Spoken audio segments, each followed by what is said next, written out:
shot. He scores! Points are getting... And Jennifer Ruin, big play. This isn't only just for points. This is also going to set up the rest of the field for the 150 later on. For the most complete coverage of local sports, watch Access 7 Sports, Fridays at 6:30 p.m. Hello, I'm Margaret Besai, host for Splice TV. Join me for Season 3 as we take a closer look at the exciting world of independent film.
In Gear is brought to you in part by Boston Pizza, come and get it all.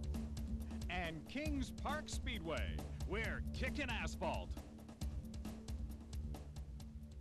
Good evening, everyone. Welcome to the show that puts you in the driver's seat, In Gear, here on Access 7. I'm Joey Hadisbeck. Thanks for coming inside on this beautiful evening. We thought about taking the show outside, but Randy was a little afraid of taking the cameras out just in case it rains, so we're going to do it inside. So thanks for coming in on such a beautiful Thursday night. Big show lined up again. Part 3 of Barry in the Basement on Barry's Automotive Adventures. This week, he's going to be talking to the ladies of the racers that he's been talking to for the last couple of weeks, so stay tuned for that in about 10 minutes or so. And later on, John Dulong is in with Autofocus, part 2 of Under the Hood with John, so we've got that coming up for you this evening as well. Tonight, we're going to be talking about auto glass and repair and fixing and maintenance with my special guest, which I'd like to introduce right now. Will Brandt, thank you very much, Will, for being on the show tonight. Thank you. And Derek Sebastian, thank you for coming along as well. Thanks. Will, folks, is the owner, I guess I should say co-owner because then your wife won't get mad at me, right? That's right. Of Novus Auto Glass, and Derek, shop foreman. Will, you're new to the business. You just took over the business in the last little while, and something that you're happy you've gotten into? Absolutely. It's been a great change for me from what I used to do in the industry, which was the insurance industry. Right. And this industry is more of a hands-on. I certainly have a great feeling of achievement at the end of the day. We certainly do our fair share of volume through that shop. Yeah, no, exactly. We were in yesterday to talk to you a little bit, and then Randy was down today to do, and busy all the time, and the shop is immaculate. You know, I walked in, and I've got some friends that work in auto body shops and mechanic shops, and the floors are okay, but man, we could have eaten off your floor yesterday. Well, we're pretty fussy down there. Yeah. I have to say, you know, we believe a clean shop means a lot for the space, and we certainly go out of our way every day to make sure the shop is in great condition. That's great, Derek. You've been doing this for a while. Has the industry changed a lot over the last few years? I mean, is glass the same as it was a while ago? The glass is the same. The installation has changed quite a bit, though. I mean, being that everything is, the glass is structural support for the whole vehicle now. You have to watch your primers, your glues, everything has to match. Your cure times, you can't let anything go early. It's basic stuff like that.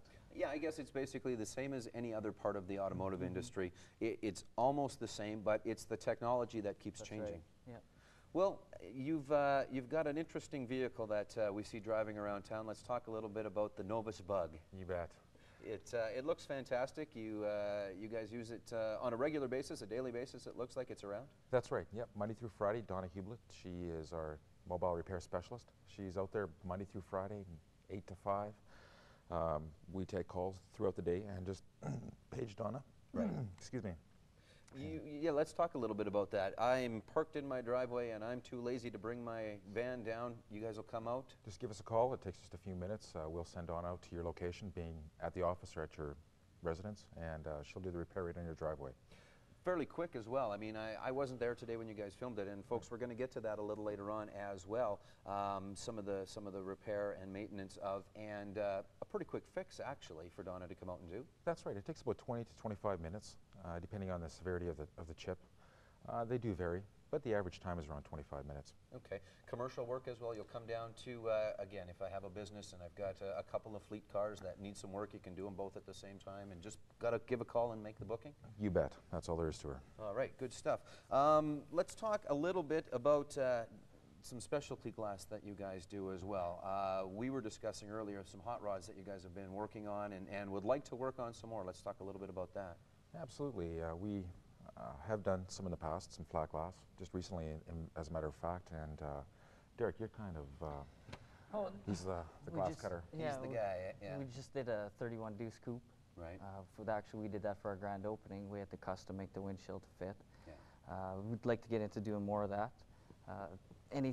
We'll tackle just about any kind of job that has to do automotive. It's the guys doing the restorations. I mean, sometimes they can find the fenders and the bumpers and the other parts of the car, but the glass, if it's gone, they got to come and see you guys. That's right. right. Like anything flat, we can cut right on site, do that. Anything that's curved and that, we have a pretty good locator to find stuff in the pre-50s, Really? 40s, yeah. Oh, that's all right. So basically you go off of a template of some sort, or? That's correct, yeah. Okay, good. Some smoked glass, and you can do some interesting glass work as well, right? Yeah, like what you're putting in a windshield is laminated. It's a piece of glass, piece of vinyl, another piece of glass for safety. You can get different colors. You can get bronze laminated. You can get smoked laminated. Just pretty much just about any color you want. So if you want that tinted window in your windshield or whatever, so you don't have to worry about scraping the tint off. Right, exactly, yeah. That would be your best way to go. So that's perfect. You can get just a lot of different colors. And you can do that, I guess, I mean, we were just talking about hot rods, but I mean, bring in my 99 minivan, and I guess you could do the tinted glass that way again, instead of the tinting with the laminate. Yeah, right? like, because a lot of vehicles now have privacy glass in them, so, and I think they're changing more and more stuff to privacy. It's Right. just that's for heat. I mean, you keep the sun out. It saves on your interior and everything. Exactly. So. Well, you talked a little bit earlier about the fact that you guys would much rather repair a windshield than replace it. That's correct. We certainly have the belief that repair first, replace only when necessary. Every windshield that comes through our shop, if it can be repaired, absolutely. We do our best to do the repair first prior to replacing the windshield. You've got someone that specializes in the heavy-duty vehicles as well. You can do the semis and that as well? We certainly do. Brendan Picard, he's our light and heavy industrial replacement and repair specialist. Brendan's out there Monday through Friday as well, 8 to 5, and he's got the mobile truck for that purpose, and we have a large commercial fleet business as well, where we place a lot of Freightliners and Kenworths, and yes, we certainly specialize in the flat and the curved on the large units. Right, okay. Derek, we talked about it a little bit yesterday, but the big myth, I would imagine, in the industry is the fact that you guys can only repair the little chips, that you can't repair the cracks, but Novus specializes in long crack repair. That's exactly what it is a myth. Novus invented stone repair. Every year they're coming up with new methods, different ways of doing stuff. That's why we go for training every year. Right now we can do cracks up to 18 inches long. Really? I've done as long as 24. I don't like to do any longer than that because you're taking away from strength of the windshield, but after it's repaired, we've taken it back to the same strength it was before it broke. A lot of people take their glass for granted. Oh, it's just there, I look through it and that's it. But you know, you've mentioned it twice now, and glass is a huge safety feature. It's just as much as your seatbelt and anything else. Has the glass that they put in changed quite a bit as well? I've heard different things about glass from some of the classes I've taken, like throughout Novus. One of them was that the car manufacturer figures if you make glass softer, you make the vehicle lighter. Right. That way you get better gas mileage. Safety-wise, the laminated in between is still just as thick, if not thicker, so it's going to hold you in the vehicle as long as it's installed properly. Okay. So you don't have to worry for safety-wise like that.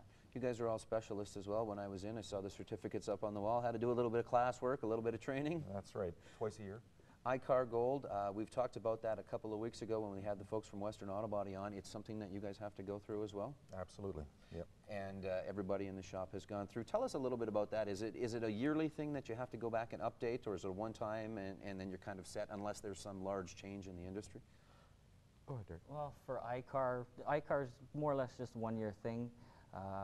We took it last year and the year before, so we try to keep up to date with it. I mean, it's the same thing over and over, but we like to keep going. But our Novus stuff for cracks and even installations every year, twice a year. Really? Yeah.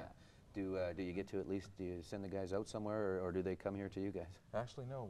We'll be heading to Alberta this year, actually, to Canmore for the training. It's a one-week course in February. And we were just in Calgary, actually, 3 months ago. Okay. For a week-long training course. Oh, good. Okay, folks, lots more to get to, so stay tuned. We are going to actually show you the installation of a windshield and some crack repair and some chip repair as well. But first, it's time for Barry's Automotive Adventures, part 3 of a series we started a few weeks ago with some of the racers that race at SIR and throughout Western Canada in the drag racing community. Tonight, Barry is going to be talking to the ladies in their lives, so a little bit of a different perspective with the ladies of the racers here on Barry's Automotive Adventures. Get it out, Joe, here on In Gear.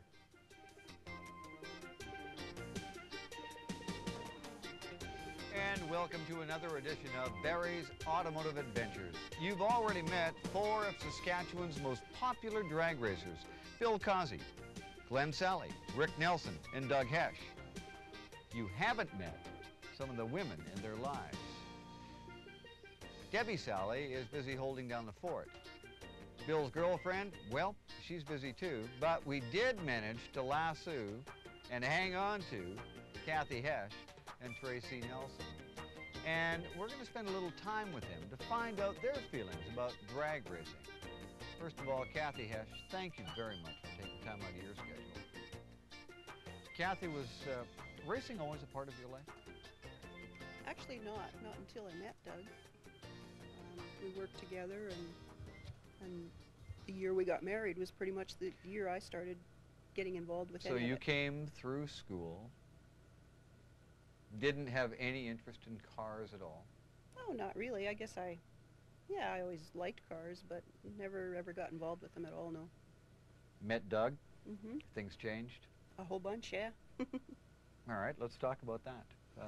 You met where?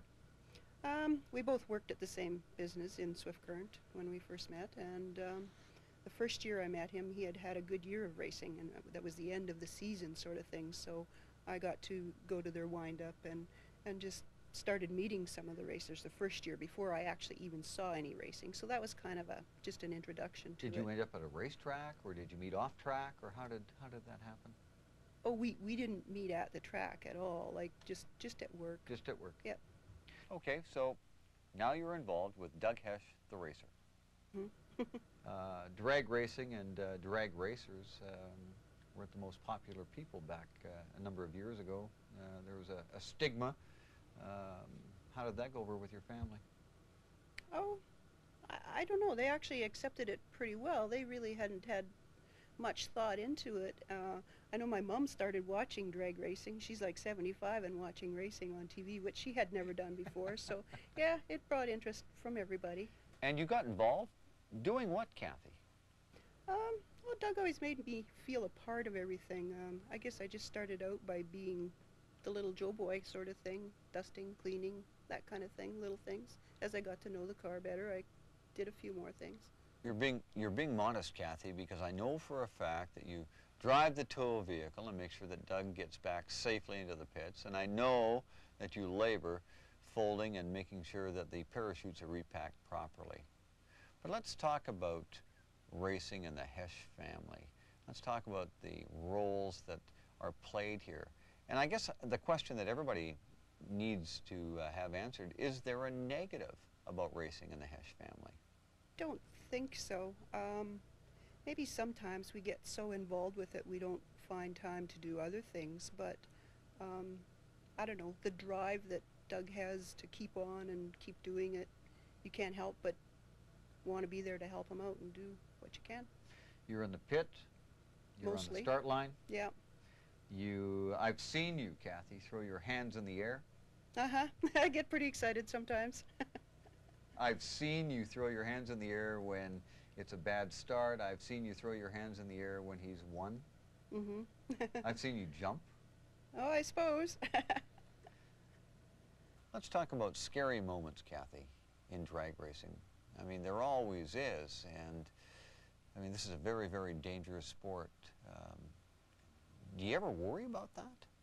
I don't. I never have. I trust their equipment so good that, I don't know, with all the safety rules and stuff, the regulations, sometimes it seems like there's an awful lot for nothing, but usually there's a reason. Like, they're strapped in there really tight, the roll cage, everything.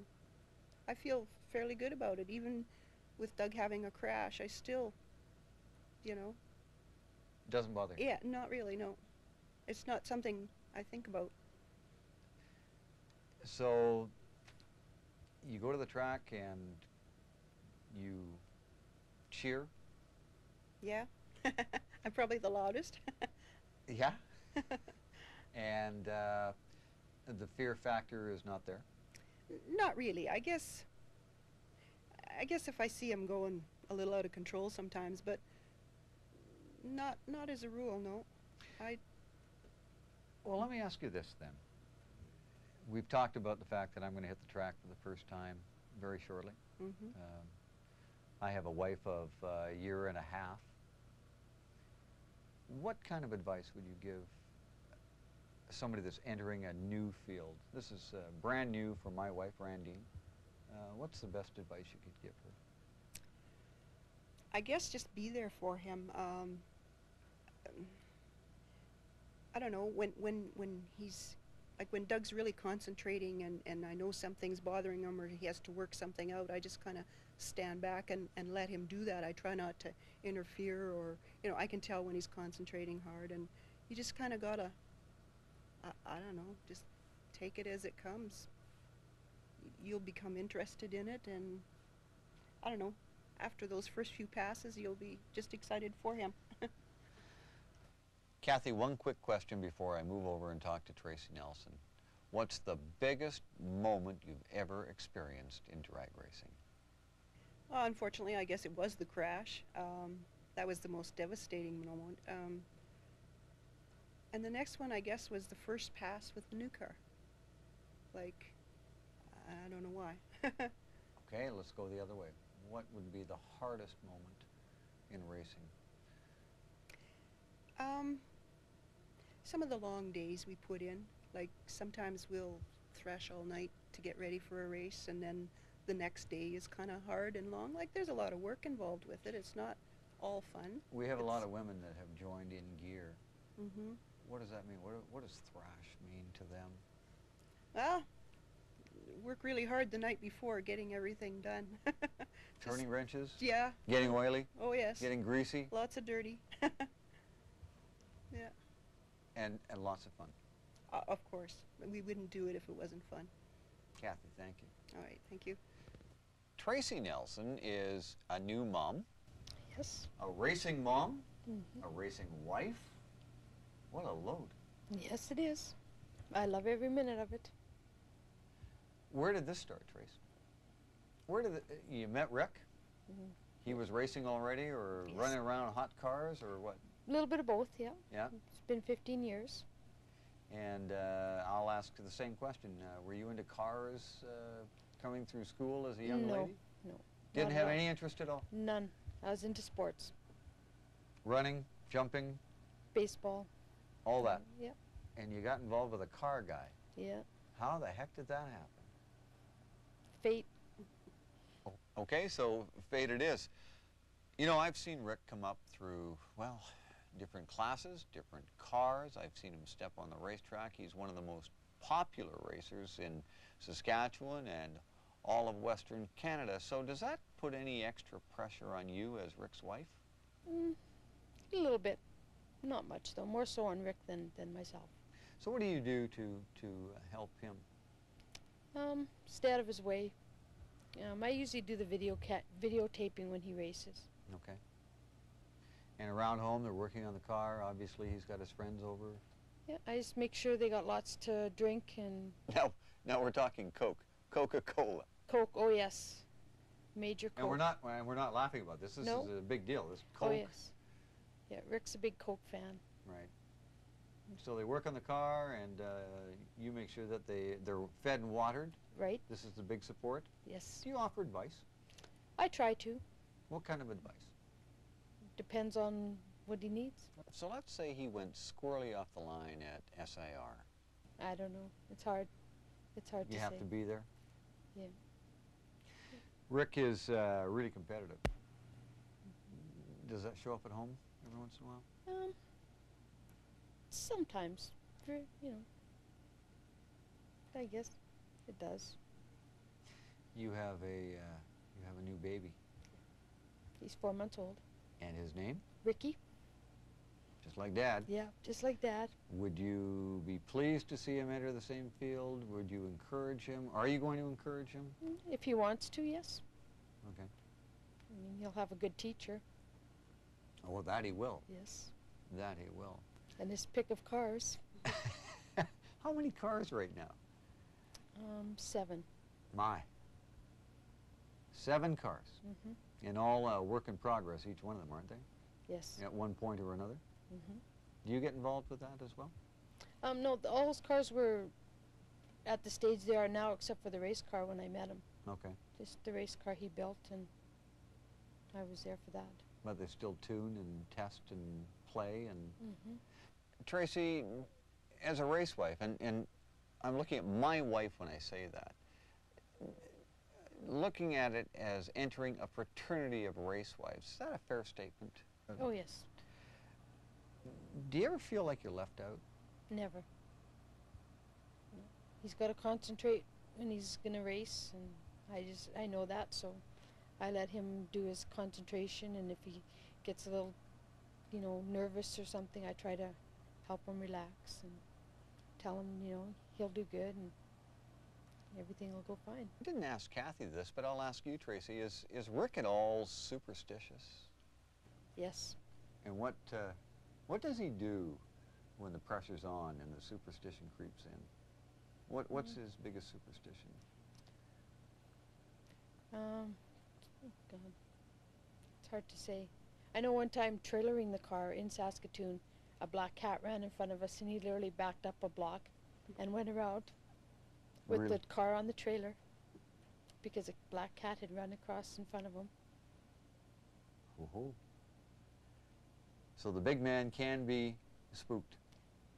No, I think he just does it just in case something does happen, and he can say, you know, wasn't that caused it. And how about you, Kathy? Have you seen Doug show any signs of superstition in all the years that you've known him? No, not really. I don't think so. He just gets out there and gives it. He's not flipping a two-headed coin in his pocket someplace? No, not really. He sometimes has a favorite lane, but that's about all. Tracy, I guess my last question to you would be, have you got any advice for my wife who's entering an arena that is completely foreign to her? Well, just be there, be supportive, and if things aren't going well, just try and boost the morale and just think positive. And now, ladies and gentlemen, I'd like you to meet my wife, my darling wife, Randine. Randy, this is a whole new adventure. We've had a few along the way, so first of all, your thoughts. Well, it'll be very different from being on the sidelines where I like to be behind the wheel, but I guess I have to wait my turn and put in my time before somebody will let me drive their car that's going to do a 6 or 7 second pass. So you want to go fast too? Yes, always. This is not a car girl, ladies and gentlemen. She didn't grow up with cars. A whole bunch of brothers, but not a whole bunch of cars. Let's talk about drag racing. Are you afraid? Are you afraid of anything? I mean, you've heard the...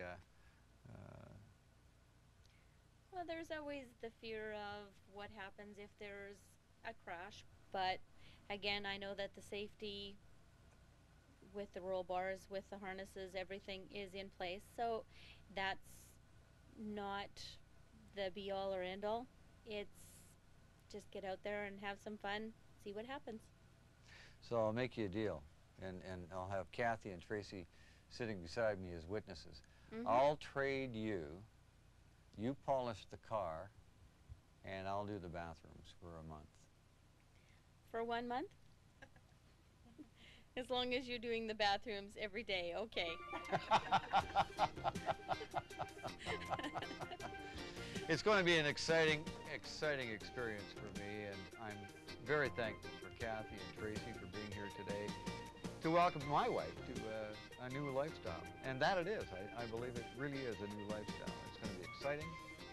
I've got the best teachers in the world, 4 of them, and a couple of wives that can certainly assist my wife in coming to grips with some of the trials and tribulations, the happiness, and I guess at the odd time, the unhappiness of racing. Thank you for joining me for another edition of Barry's Automotive Adventures. Tracy, Kathy, thank you very kindly. Randy, I'm doing the dishes. Glenn Sally has gone home to thrash on the car to make sure that the IROC Z is going to do its thing on the track. I'll be behind the wheel. He doesn't want to make a mistake. But the rest of us, thank you for joining us for an in-depth look at drag racing in Saskatchewan. Bye, everybody. See ya.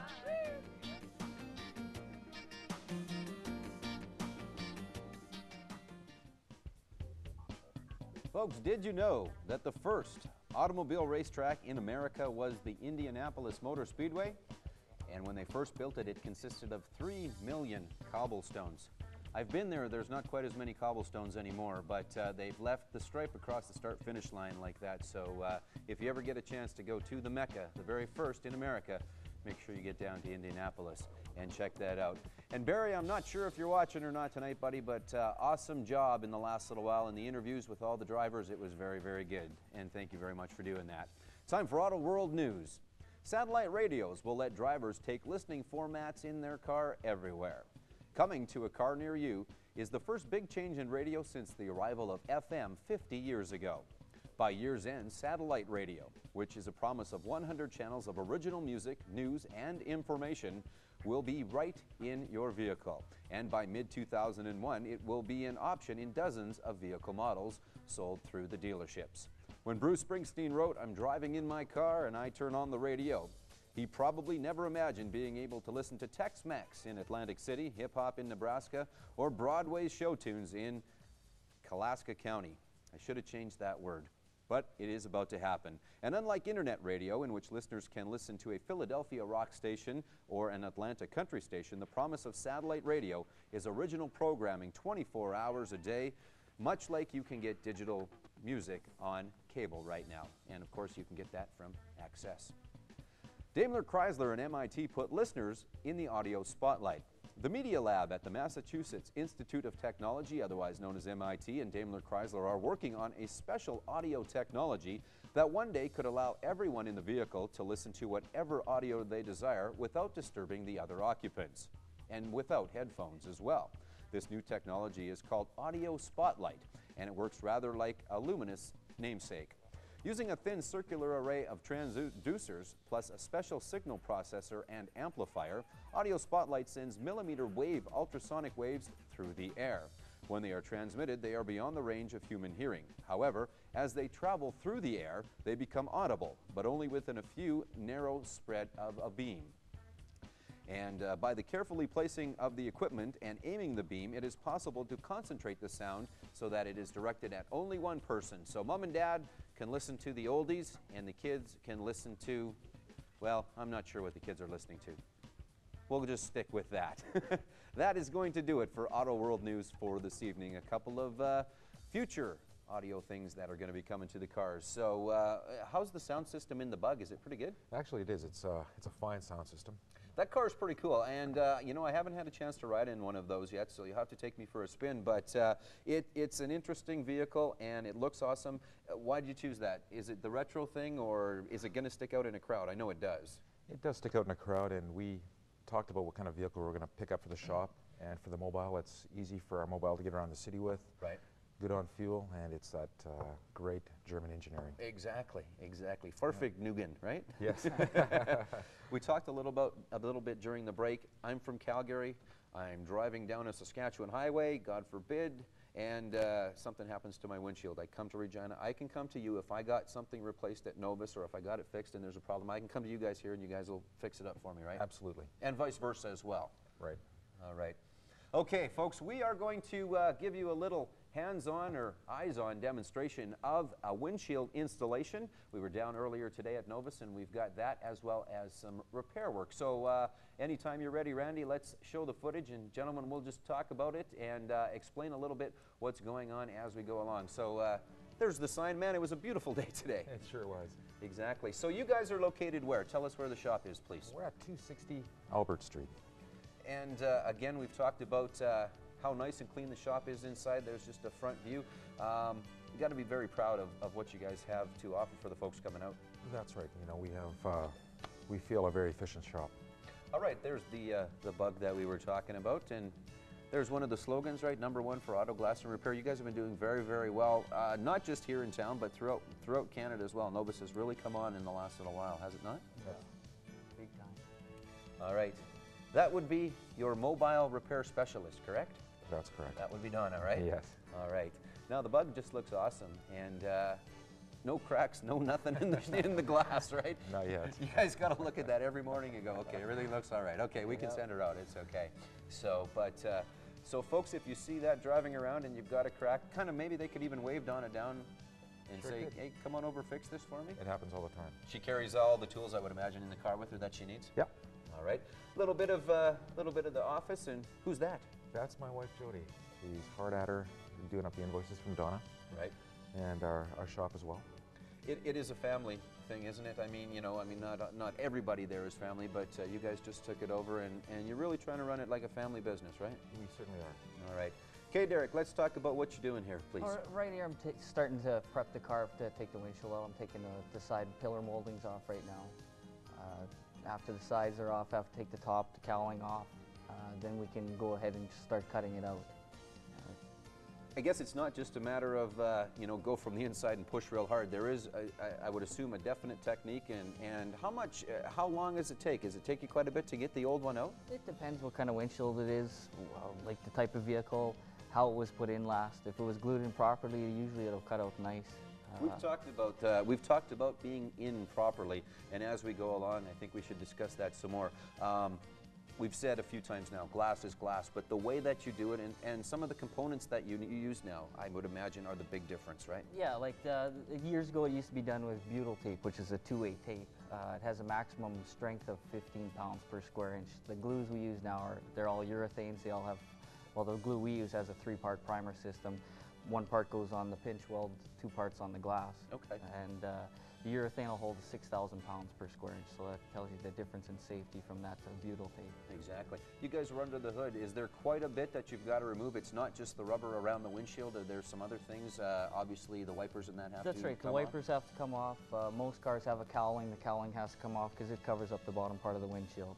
Okay. What are you guys doing here now? Right here we've got a cold knife is what it's called, and just pulling around the edge of the windshield, and that'll break the seal. Okay, so I guess that's definitely something that has to be done to get it out in the first place, right? Mm-hmm. That's your other gentleman that does your commercial work on camera right. there? That's Brendan, and he's giving us a hand in the shop there. When he's not out at our commercial accounts doing the heavy equipment, he's back in the shop giving us a hand. So he'll go out to say Peterbilt or the Volvo dealership, and if a trucker happens to be in there and he needs some work done, he'll go out and he'll do that right there? Right on site. Perfect, that's great.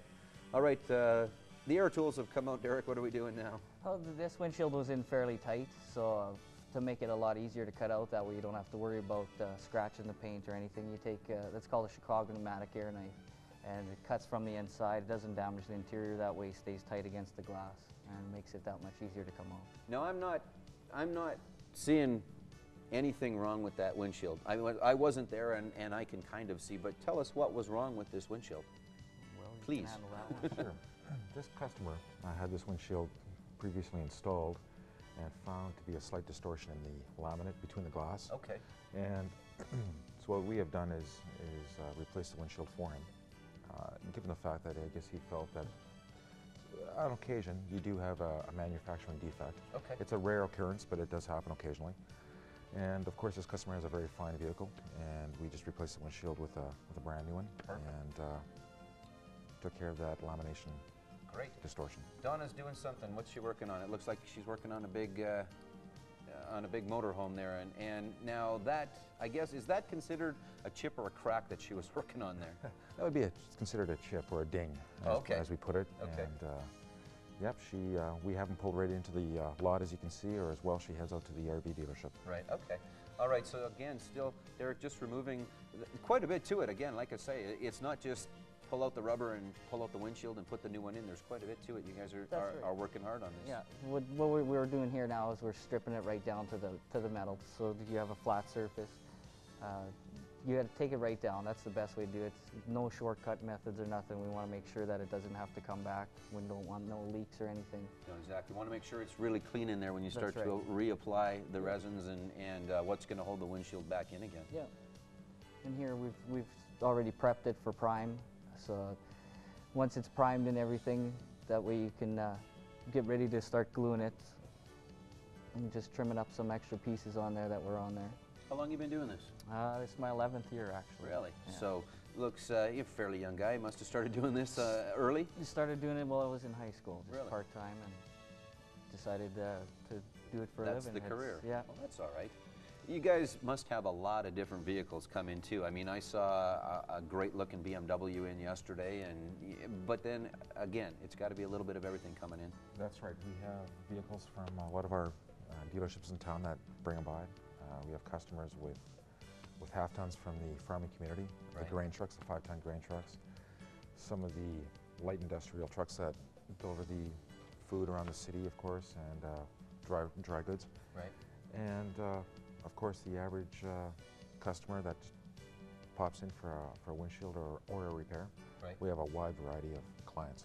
Got a favorite type of car that you work on, Derek? Are some of the windshields a lot easier to work on, just the way that they've been put in and properly, hopefully? Yeah, there's a lot. Right now, the new Chevy half-tons. Really? That's Yeah. our favorite. I mean, they're fairly easy to cut out, especially with some of the tools that we have now. I mean, 20 minutes you can have the windshield out, but you always have to let it sit for that 2 hours after. Right. Okay, so what's the worst to work on? What's the worst? Maybe not the worst overall. What's the worst one you had to work on that took you longer than it should have to get it out and then get it back in again? If you feel like telling me that. The worst one would be the old body style Chevy van, 80s, 80, 81 and up. Yeah. They require a lot of glue. Most windshields are a tube and a half of glue. Those are around 4 or 5 tubes. Oh, really? Yeah.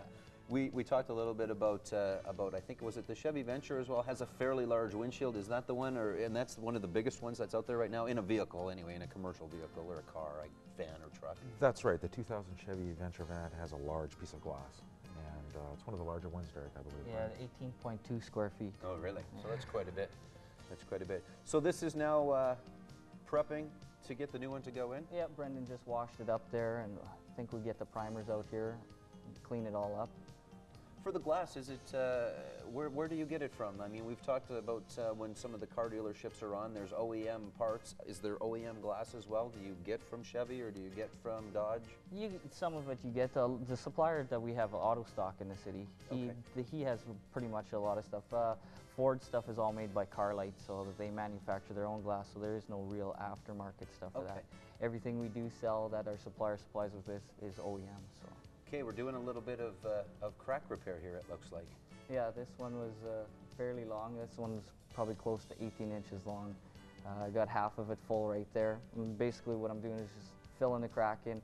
You'll see it look like a grain of hair when it's done in between the glass, but it'll take it back to the same strength it was before it broke, which is 6,000 pounds per square inch. We've talked about it a little bit, you and I, but does it have to be a straight crack? We talked a bit about if it's on an angle or if it kind of takes a 90-degree turn, makes it a little tougher. You can kind of do it, but maybe not as well as a straight. A straight one is definitely always easier. The best is to bring it in, we can inspect it from there, and usually go from there. Exactly. Okay, what are we looking at here? Are you guys gonna put a panel in where the plywood is there? We're actually actually installing a windshield in this vehicle as well. This happens to be one of the vehicles that require a little bit more work than the average vehicle. Right. Here, 3 and 4 tubes of glue. Oh, this is Yeah. this is the big. Oh, look, you even have like a whole bigger gun out now to get this one glued up. But yeah, it's got to be interesting to work on the different vehicles, but it's got to be a bit of a challenge as well, I would imagine. Definitely. Very interesting. So both surfaces, do you go on the windshield and on the vehicle itself, or no? No, I like to do the glass. That way you're guaranteed you're going to get a seal. That way if you can see any air bubbles that are in the glue or anything, you can get rid of those. And the thing with going on the glass is it's a perfect bead all the way around. Okay. Now, if I've got a bit of a leak, does that mean I can take the, like if my glass is good but I've got a leak, can we take it out and reseal it and hopefully take the leak away, or do you have to replace at that point? We've been very successful. We found that in the rainy season or the wet season, we have customers pulling up with a leaking windshield. And on occasion, we do have to pull the glass to seal it properly, bring it right down to the pinch weld, prime them up, do them properly. Right. Possibly they haven't been primed properly in the first place. Not a problem. Worst case scenarios, we cannot guarantee that the glass will not break. Taking it out, there's always a 50-50 chance. Right. We have been quite successful. We've got some great air equipment, and our guys have great experience. So we've been quite successful in that regard. But yes, if you have a leaking windshield, we certainly can get her fixed up for you. Good. All right. Good stuff. And we all know about possibly leaks if we have any in the last week, anyway. Not the last couple of days, but okay. So now the molding, basically, the windshield's back in, and now it's a matter of getting the molding back in properly. Yeah, so we've run another bead of glue across the top and pushed the molding down, so it's flush with the glass and the top of the car.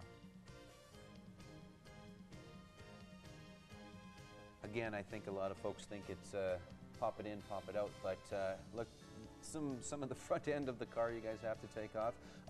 Now, obviously, we're just working on the front, but rear windshields, do you get, maybe not as many cracks, I don't imagine.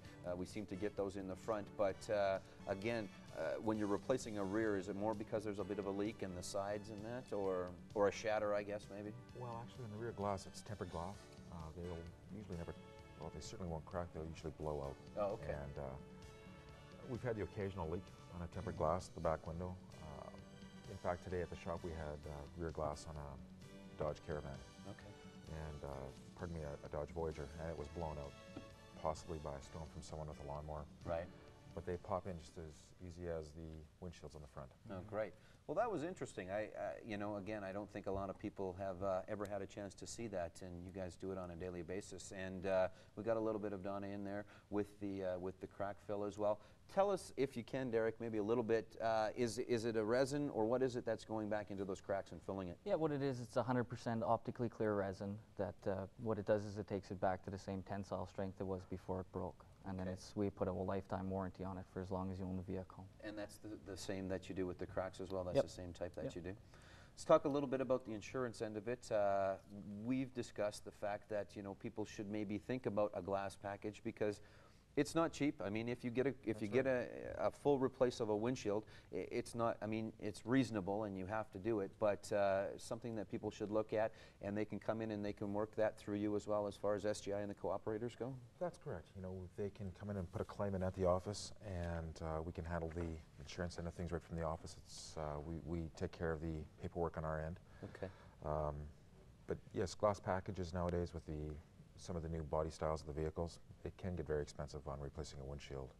And a glass package might be a good option for them to look at when they're putting a package policy on a vehicle or considering a new vehicle. Okay. When should I get it replaced? I mean, a lot of people wait till it's all over the place. I mean, is there some specific suggestions that you can recommend when it gets to a certain length or when it gets to a certain size if it's a chip? I mean, do they start to come apart a little bit more as they go along? Yeah, like the longer you leave a crack, like if as soon as it goes edge to edge, it's considered illegal because you're taking away safety of the vehicle. Okay.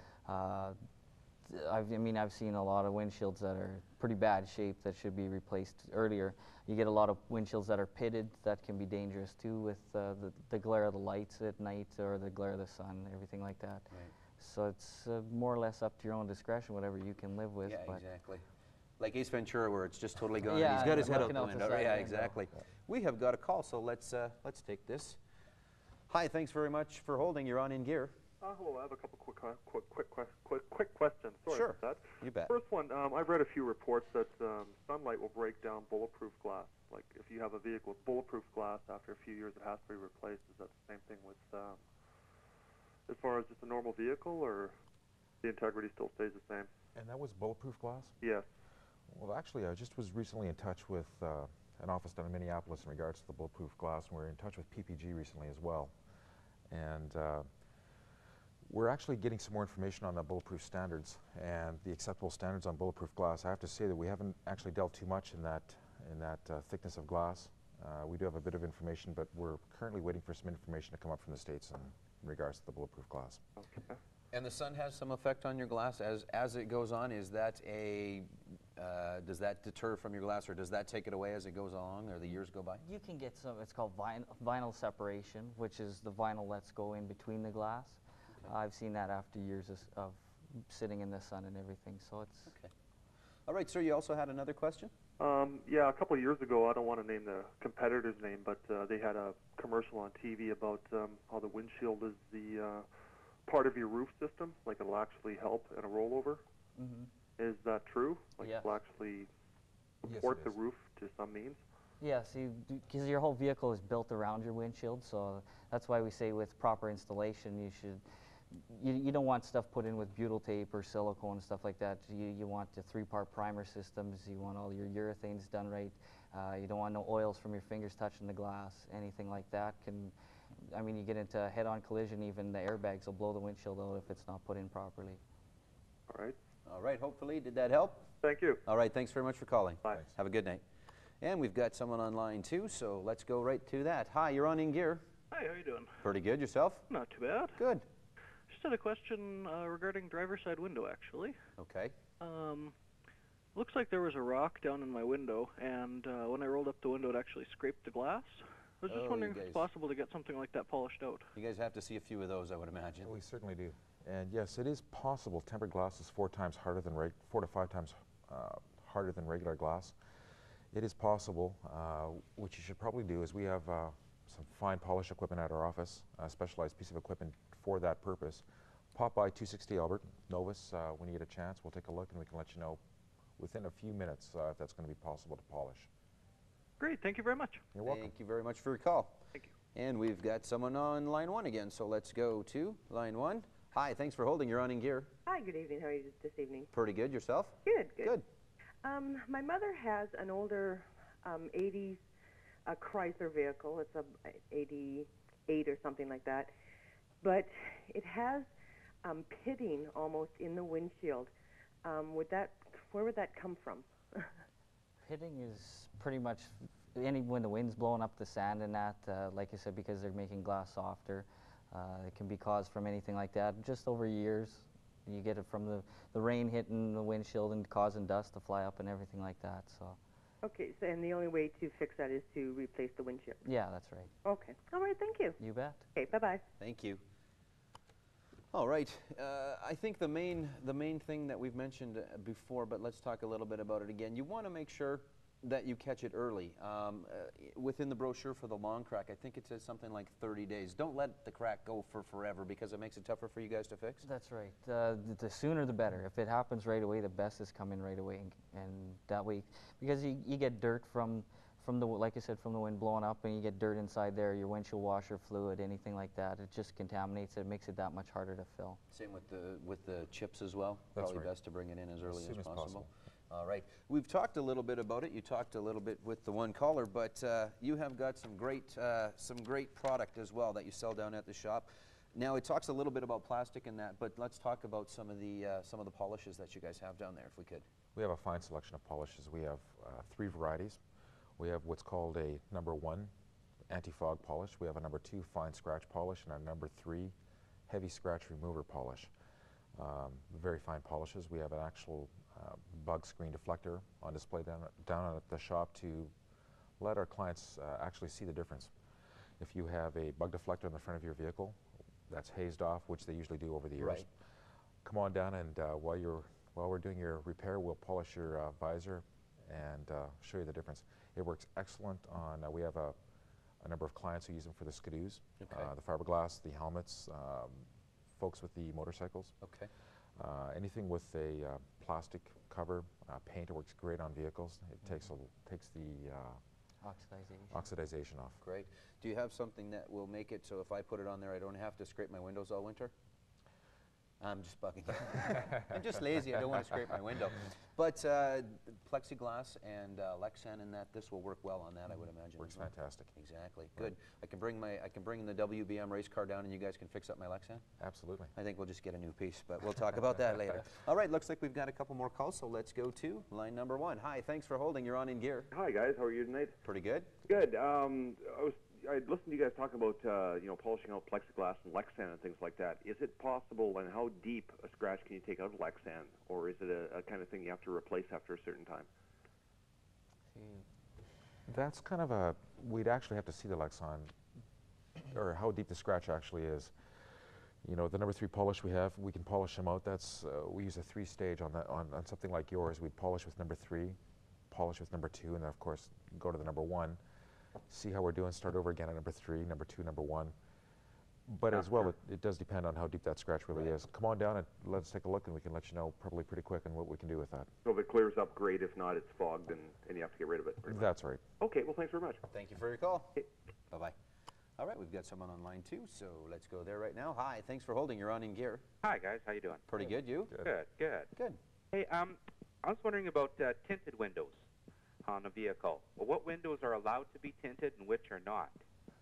From what I've heard, anything behind the driver can be tinted. Anything in front, including the driver, passenger, and your windshield, you can't have that tinted. Can't be done. No. Can you, like I have a 1995 Chevy half-ton, and it's an extended cab. The back window and the 2 side back windows are tinted. Okay. Can they be tinted darker? Oh yeah, you can go pretty much as dark as you want on those, as long as you still have 2 side mirrors that you can see behind you. Okay. Okay. Thank you very much. Thanks very much for the call. Bye-bye. Bye-bye. Something else that you've got, headlight protections, and again within Saskatchewan we probably blow more headlights and headlamps than the rest of the country combined, but very interesting, and the folks can come down and you can explain this a little bit. Let's talk a little bit about the headlight protection. Sure. As you're aware, some of the new vehicles have the wraparound headlight, molded headlight systems, and they can run anywhere from $150 up to $350 for one side. Right. What these do is they actually protect the cover on a permanent basis. It's approximately 1/4 inch thick, I believe, Derek. Yeah. And we custom fit those right onto the molded the molded headlight cover. Right. And they're on there for good. Once they're on, we guarantee they won't come off. Right. It's a fantastic option. You can save yourself a few bucks if you travel a lot of grid roads, and save your headlights. What else can I use? I mean, we've talked about the polishes. What can I use to kind of prolong the life of my windshield? Again, they're going to last for a long time, but are there some special care tips? Some things maybe you shouldn't? Like, I mean, is Windex a good thing to use or not on your automotive windshield? Does it make a difference? We suggest not Windex. Right. We have a glass cleaner down at the shop that's streak-proof and everything. We've had great success with it. There's no ammonia in it or nothing like that, so you don't have to worry about stains and stuff. Right. I've seen water stains on glass. You'll get that just from the rain, more or less. So there's nothing you can really do to kind of take care of it so it don't break or anything like that. Yeah, there's nothing really to put on to keep it from breaking. Yeah. Probably another good tip is staying off the ring road. Yeah, yeah, but they're repaving it all, so it's okay, yes, right? That's right. Exactly. Okay, we've pretty much covered most of, but I do want to talk a little bit again about the shop. Where can the folks come down and see you guys at? They can come on down to 260 Albert and see us right there at the shop. It's the large white building with the bright yellow roof, and usually the bay doors are open in this nice fine weather, and we've got a full shop pop down, and we can squeeze you in repairs. You can just get a repair immediately. Okay. We have one bay open at all times for repairs. We believe those are very, very important. Right. And the other 4 bays that we have are for the replacements, and come on down. We can book an appointment by phone or by in person. For if I have to get my windshield replaced, I know you had a few in the shop, but does it take a long time? Are there some warehouses in town where we can pick them up fairly quick? Yes, usually our time by the time your vehicle actually gets into our shop, say at 9 a.m., by the time we have the glass cut out, we have a glass the new windshield actually has been delivered. Usually our time is around 20 minutes. Okay. And the process takes approximately 2.5 hours. Right, okay. Now, we've talked about as well the semis. Now, they can come down to the shop, and does it take a long time to get the glass for them? Again, we talked where Ford has a specific glass maker and Chrysler has a specific glass maker. Does Kenworth, or is there a third party on that? Or? Actually, like with any dealer, there's Kenworth glass, there's Peterbilt glass, all that. Like I said before, the supplier, he has all that stuff as well. Anything flat like that, we'll usually cut right on site. Okay. That way we can install it. It's a lot cheaper for the customer that way too, by cutting it rather than buying a factory one, and it's the same strength as a factory windshield. Okay. Again, I went to the web page, and it's not specifically yours, but it's novusglass.com. There's lots of good information on there, and one of the interesting things is environmentally friendly. And now, what happens to the glass of the ones that are coming out? What do you guys do with, and what happens to that windshield, the lousy one that comes back out? Go ahead, Derek. Well, more or less get thrown in the Loris bin. For now, they're still trying to figure out some way to get rid of the vinyl that's in between the glass, because you can't melt the glass back down because the vinyl will let off the toxin. I guess, yeah, that it'll do something to that and kind of not really recyclable, but to an extent anyway. To an extent it is, yeah. Right. Exactly. Do you guys do you have a whole bunch of glass stuff in the basement that you've done a little bit of artwork with? Is that something you've got into? Some stuff, yeah. Well, what have you done? I've done a lot of different mirrors and stuff like that. Yeah. You more or less just take something and see what you can figure out, make and a plan. Come up with? Yeah. Yeah, exactly. Usually we don't have time during the day. Yeah, during the day. Yeah, no kidding. We talked a little bit about the hot rods, and you guys have been out to some of the shows and done some demonstrations, and what would you like to see? What would you like to see come in and get done? I'd like to see someone with their hardest, what they feel would be the hardest glass installed in one of their fine vehicles to come on down with their hot rod and let us take a stab, because we have some great experience, some combined years, and we're very, very, very fussy. Right. And we certainly can do whatever they need done. We can install it, and come on down, guys, and we can do our best on your vehicle. All right. Okay, you've been doing it for a long time, and I don't want to put you on the spot, but best story of how a windshield got broken. Have you got one, or can you think of one for me? Actually, I had one customer came and said, you guys put my windshield in, and I drove it home, and I put it in the sun, and it cracked. Oh, really? Yeah. Okay. Oh, okay. Yeah, that was our fault, eh? I've seen a deer go through. That was really. Yeah. You get all sorts of stuff like that. Yeah, a little bit of everything. Yeah. They're going to break every once in a while, but you guys warranty them for the lifetime the person owns the vehicle, correct? The installation, we certainly do. Okay. And the repair as well. It's a lifetime as long as you own the vehicle. And the warranty on the leak part of it, wind whistle. Okay. That warranty stands for as long as you own that vehicle. Wind whistle. My girlfriend's car has a huge wind whistle. She hates it. What can we do? I mean, can you tell if it's a little bit out, or if there's maybe the molding's bad? Can you take a look at it, Derek, and know that the molding's bad off the bat? And yeah, usually you can. A lot of times you just look on the inside and you can tell how it was installed. We do a lot of different tests to figure out where the air is coming in, or water, or whatever like that, and we usually can repair it from there. Okay. Phone number that they call to get Donna to come out and fix? 525-6444. And that's the main number as well? That's the main number. Donna has a direct cell. We call her just within a few minutes of your call. Right. And we can dispatch her to wherever you are in the city. All right, perfect. Derek, thank you very much for being on the show tonight. And thank you very much as well. Folks, we want to invite you to come down to Boston Pizza. We are going to be going to the North location tonight. So just past Northgate Mall. Come on down, bring your cars. Keep in mind, we are going to be having a cruise day to all of the different Boston pizzas. We're going to set that up a little later on in the summertime, and hopefully the weather we've had in the last couple of days is going to be the same when we decide to do that. So look for that down the road. Get your hot rods all shined up and ready to go. For tonight, feel free to bring the car down and come and see us at Boston Pizza North. That is going to do it for tonight. Christopher, Dad loves you. Riley, Dad loves you too. Go to bed, boys. See you next week, folks, here on In Gear. In Gear is brought to you in part by Boston Pizza, come and get it all. And Kings Park Speedway, we're kicking asphalt.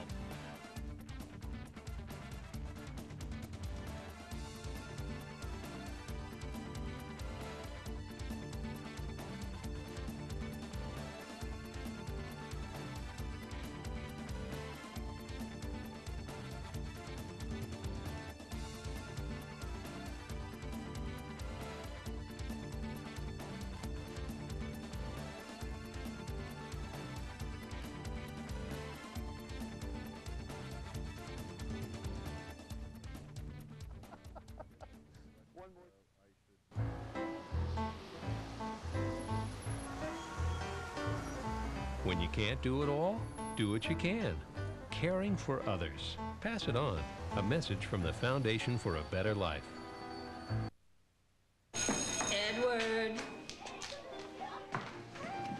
Okay, well, you see, there were these aliens, and they came down with their Thank you, Edward. Robbie? My dog ate it? Becky, why isn't your assignment done? We get the internet through the phone line. Oh, you poor thing. It must take you forever. Well, you just hand it in whenever you can. The internet on cable. Around the corner or around the world, get plugged in on Access 7. I'm Gersh Madher. Join us daily.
Bicycles have been around since the 1800s. They've been used for transportation, for recreation, and these days it's one of the major hobbies. Now this is a hobby that all members of a family can participate in year-round if need be. I'm Gersh Madher. We're on location today at the Centre of the Arts for the 5th annual Bicycle Show and Bike Swap Meet. Now the event is organized by the Saskatchewan Cycling Association as an opportunity for the many different clubs and organizations in Saskatchewan to come together, provide information, and also for retailers to come out and show you what's hip happening in the latest trends in bicycling. I'm Gersh Madher. Join us now as I hook up with my co-host, Saul Lipton, to bring you information on what will make this one of the most enjoyable cycling seasons of all time. Once a year we put on the bike show down here in Regina. We want to get people out and expose them to the swap, which is good for things, and also just see the latest equipment, find out about clubs that you can join, things you can do to make your summer more enjoyable. Now, what does the Saskatchewan Cycling Association do, Warren? Sask Cycling Association, we're trying to organize every type of riding possible. We have competitive mountain bike, recreational mountain bike, road cyclists, tourists. We do a lot of bicycle safety stuff with the cooperators. We have our Wise Rider program that's available in the schools in June, July. We have Wise Rider Day, usually the first weekend in June. So we're involved in the safety, the competitive end, and the recreational part of cycling. And in a sense, you are actually the umbrella organization for cycling in this province. That's basically how we see ourselves. We're the umbrella organization. We're trying to work with clubs so that clubs get strong, so that there's a local contact. So if you're involved in cycling, you can keep going long beyond just what the provincial office has to offer. It's a fun, healthy family sport. Yeah, that's another reason why we're trying to get involved in the school systems, because we want to create healthy people. We want to give them the option and show them what you can do with cycling. Some people choose to cycle as a form of transportation, but you can choose it as a recreational activity or as a competitive activity. There's just no end to what you can do. With the formation of an association, Warren, how have you seen cycling in this province grow? Well, I've been involved for the last 20 years, and I've seen a gradual but steady increase. And I really think a lot of people are missing out on a lot of fun. Like these clubs that organize events and that here, they have a great time at their events. They're all good friends with each other, so you meet lots of new people. And I think that's the beauty of cycling. So any major trends coming up? Geez, I can't think of anything except for, I think it's going to be a great summer, so get out on your bike and have a great time.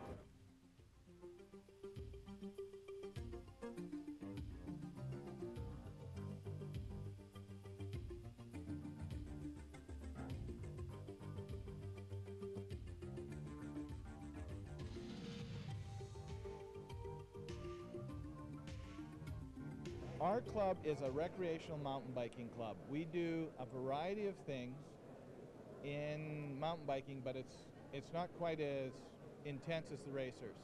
It can be. There are different aspects of it. We like to do a lot of what we call cross-country riding. So we go down trails, and what we do in our club is make sure, let's say you're coming with me.